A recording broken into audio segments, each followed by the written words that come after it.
Je suis membre du collectif enseignant pour la propagation de la communication, du CEL, avec un petit groupe de donc c'est un collectif de profs et de personnels d'éducation nationale qui s'est fondé pour les 10 ans de la loi de 2004, qui travaille sur les questions de l'islamophobie à l'école et qui demande notamment l'abrogation de la loi de 2004, l'abrogation de la circulaire Châtel, et toute autre mesure raciste et islamophobe. Avec un petit groupe de collègues de ce collectif, on a travaillé avec Jean Bobéro à la publication d'un petit manuel pour une laïcité apaisée, donc sous l'appellation du Cercle des enseignants laïcs, qui est sorti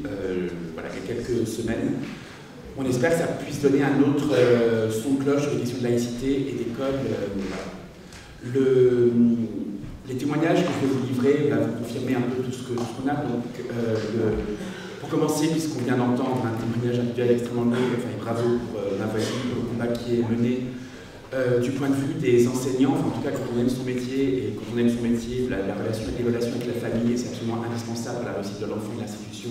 Cette circulaire, au-delà de sa violence, enfin en deçà de sa violence, elle est aussi le meilleur moyen de ruiner une relation avec les familles. Et ça, il faut aussi par ailleurs se rendre compte, c'est que les parents d'élèves, notamment les mères d'élèves, je travaille à Saint-Denis, les mères d'élèves, elles sont en première ligne pour obtenir des moyens pour nos écoles, pour nos établissements scolaires. Ce sont ces parents d'élèves et les mères d'élèves qui se mobilisent avec les enseignants pour exiger que les professeurs à Saint-Denis ou dans le 93 soient remplacés quand ils sont malades, ce qui n'est pas le cas. Que quand il pleut dans nos salles de classe, ça soit réparé, parce que voilà, il pleut dans nos salles de classe. Et tout ce combat-là est totalement effacé et perdu, et ce lien-là est perdu avec ce type de mesures-là qui amène la suspicion généralisée sur les parents d'élèves. Parmi tous les témoignages qui pourraient être faits, on a dû en choisir, on pourrait bien évidemment évoquer toutes les applications de la loi de 2004, toutes ces extensions, que ce soit des extensions à d'autres signes jugés d'appartenance à l'islam, les bandeaux qui soi-disant seraient trop longs, on va mesurer à l'entrée, les jupes que les jeunes femmes mettraient sur les pantalons, des djellabas, maintenant de plus en plus aussi, donc réjouissons-nous, il y a de moins en moins de sexisme, c'est aussi les garçons qui sont visés. Voilà, donc il pourrait être question de tout ça. Il faudrait aussi parler de l'impact de cette loi sur les enseignants qui sont assimilés à l'islam, aux musulmans, qui sont aussi victimes de discrimination dans le sein des profs. Il faudrait aussi parler en détail des futurs enseignants qui sont les étudiants stagiaires dans les ESPE, donc ces instituts de formation des professeurs, où bizarrement, très bizarrement, depuis fin janvier 2015, donc 15 jours après les attentats, une note ministérielle sans aucune valeur juridique est venue s'afficher sur les murs des ESPE, notamment à Créteil, indiquant que dorénavant, les fonctionnaires stagiaires, c'est-à-dire ces étudiantes qui ont même fait des stages et ont un statut de fonctionnaire, donc ils peuvent avoir un salaire en travaillant régulièrement devant les élèves, devraient enlever leur voile, non pas quand elles sont devant des élèves, ce qui est logique qu'elles sont en tant que profs, mais ensuite dans les salles de classe en tant qu'étudiantes. Et c'est le fait que les hautes valeurs juridiques empêchent toute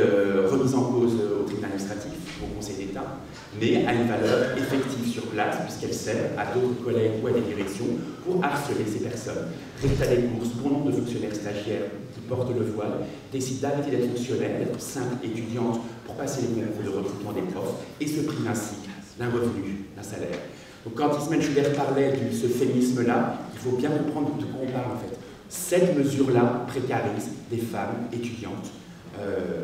et les expose à des plus grandes difficultés pour obtenir leur diplôme, parce que obtenir le diplôme sans le stage à côté, c'est quand même un peu compliqué. Oh, plus qu'une minute. Déjà, il était question, si j'avais eu le temps, et je le ferai à un autre moment,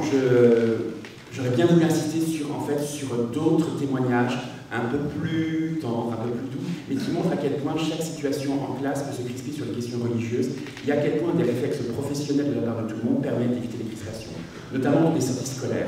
Je ne vais pas avoir le temps de ça, je vous renvoie notamment au manuel ou à une tribune qu'on a fait paraître dans Libération cette semaine sur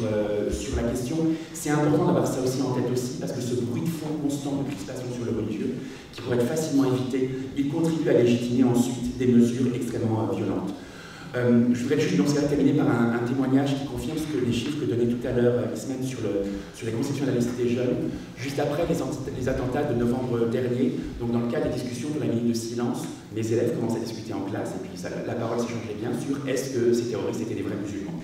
Participent dedans des élèves dont je sais qu'ils sont musulmans, dont je je sais qu'ils ne sont pas, et un échange intéressant qui ne dure pas trop longtemps. Oui, c'est des vrais musulmans parce que ceci, mais non, ils sont musulmans parce qu'ils ont tué, et en plus ils ont tué un vendredi, donc c'est encore plus grave. Voilà des arguments qui s'échangent, qu'on a pu entendre dans les débats publics, et tout d'un coup, une élève qui dit « mais non, arrêtez, c'est la laïcité, on ne peut pas parler religion en classe ». Et je crois, voilà, moi ça m'a, sur le moment, j'étais vraiment pris de court, ça m'a vraiment attristé sur le fait, parce que je pensais avoir fait mon travail sur ce que c'était la laïcité auprès des élèves, et on se rend compte qu'en une génération, deux générations, trois générations, depuis 1989, les dégâts qui ont été, le discours qui a été décrit par Pierre, a complètement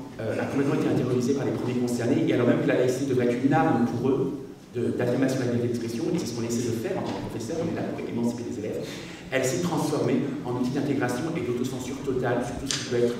parole religieuse. Merci beaucoup.